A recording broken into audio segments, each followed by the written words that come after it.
Battle of Berlin between autumn and into the spring of 1943 to 44, the attrition rate in Bomber Command was running at over 8% per operation. So you don't have to be an amazing mathematician to work out 30 missions or operations, you virtually had no chance of coming back. You had a greater chance of surviving the war as an infantry officer in the First World War trenches than you did in Bomber Command. Out of 100 bomber aircrew stood in front of you, only 26 would come through the war unscathed. 26 out of 100. Okay? Hence the such heaviest losses. So, as the numbers of bomber aircrew who have been shot down over Europe, who were crashing, being hit by flak, engine difficulties, etc., over the occupied countries, over France, Holland, Belgium, Germany, etc., increased, so it gave the Germans a big headache. Now, I know, in the case of Alfie here, that he went to Spangenberg. So he was one of the early Kriegers. Now, by the time he was shot down, the Luftwaffe and the Germans did not have the capability, they didn't have the facility for catering with large numbers of downed aircrew. That really was something they didn't have. That all changed when they opened the Stalag Luft, which I'm sure most of you went through and remember very well. And at the Stalag Luft, you would be interrogated, you'd be photographed, and of course your fingerprints would be taken, and therefore they would present or produce one of these things here, which was your Kriegi card. Has any of you got your Kriegi card? I'd be amazed if you had. I've got one. You've got yours? Have you really? Well, there you go. Your Kriegi card. Now, the idea behind this card was that this would follow you around your life in the POW camp. So if you moved from, say, Bath to Schubin to Stalag Luft 3, that card would be kept in the commandant's office in a card indexing system, so they knew exactly who you were and, more importantly, what you'd been up to. So the Stalag Luft, obviously, you talk to the Kriegers themselves about life in the Stalag Luft and what it was to be like, but it followed a pretty normal procedure. It's called the sweat bin. The sweat bin. Yeah, we've heard it now. All right. So, life in the Stalag Luft involved obviously interrogations, you're processing through that system. Now, in the early days it was fairly thorough, but as the war certainly got into 1944, the numbers of aircrew coming in meant the Germans had to open a sub-camp to that as well, and also a third camp to cope with the huge numbers of Kriegers that were coming through, both British and American. So, how do we end up at Stalag Luft 3? Well, the earliest camps, of course, are very rudimentary, and I know that some of you gentlemen here were involved in building some of the camps, such as Stalag Luft 1 at Bath, up on the North Pomeranian coast.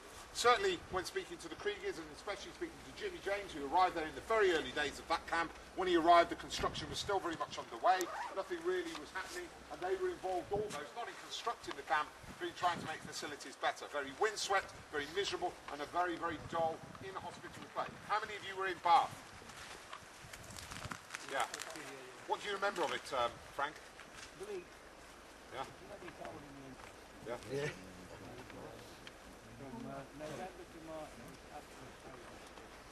You were one of the early ones in there as well. Oh. Yeah. Well. So, a very rudimentary camp.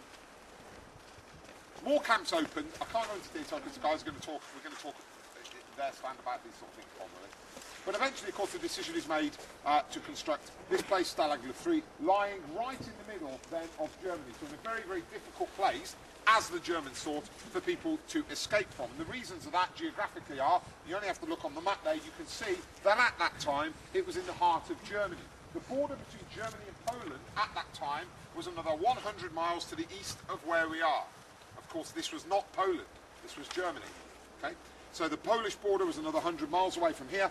This area was known as Silesia, and it was well and truly in the German heartland, very, very difficult to escape from. Whilst now Berlin, the German capital, is on the eastern border of Germany, in those days it was known as Middle Germany, Mitteldeutschland.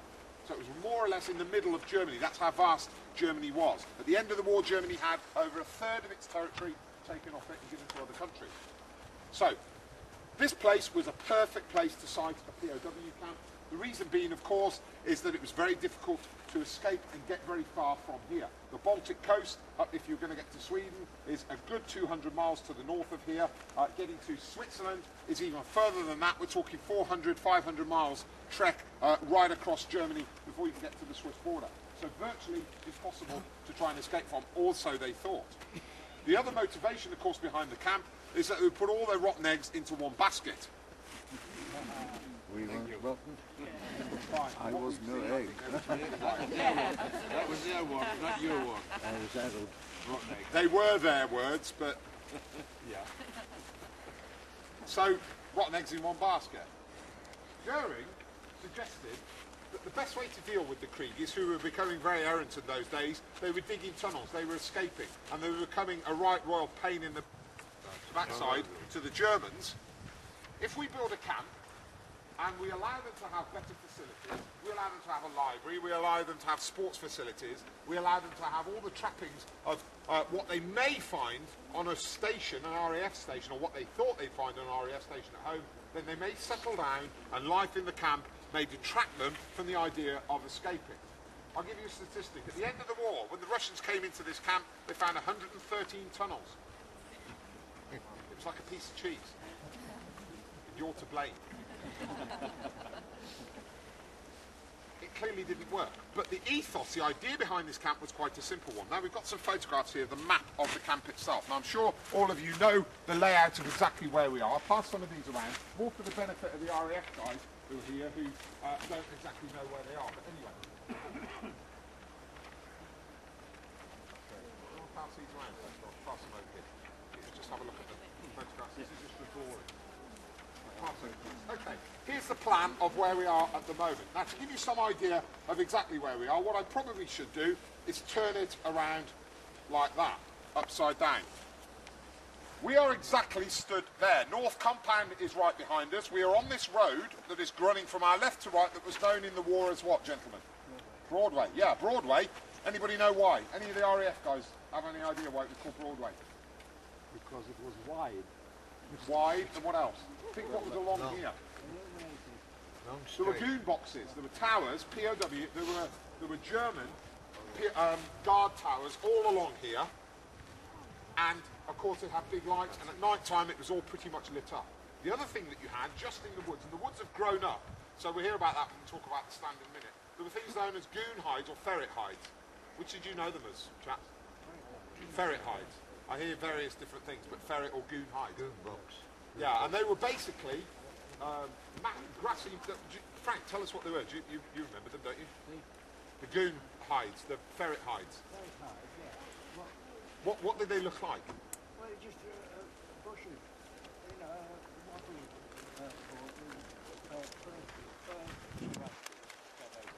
Yeah. I mean, we knew, everybody could see what they were. We didn't know whether we could run behind it or not. That was the idea. So the camp was massive. But the goon box was exactly there. Yeah, right there. You can see from this photograph here and from your plan, the early camp that most of these gentlemen would have gone into was the East Camp. Okay. Now the North Camp was not formally opened because of the huge increase in the number of Kriegers coming in until the 1st of April 1943. And I'm sure some of you marched out of East Camp into North Compound on that day. Okay, I know Alfie did because I've seen a photograph of him there, queuing up ready to go. There would be a photograph of Alfie, wouldn't there? Yeah, there would, yeah. Yeah. He got everywhere. It's like the Artful Dodger, weren't you, Alfie? That's it. Hard. When you point out that the other compound was the NCO's compound. I was gonna, would you like to tell them? I was going to come to it. But you, Well, originally there were only the two compounds. yeah, One was NCO's, yeah. that side, yeah. Those two. East and the centre. The other one was the officers' compound. Yeah. And we were eventually moved out to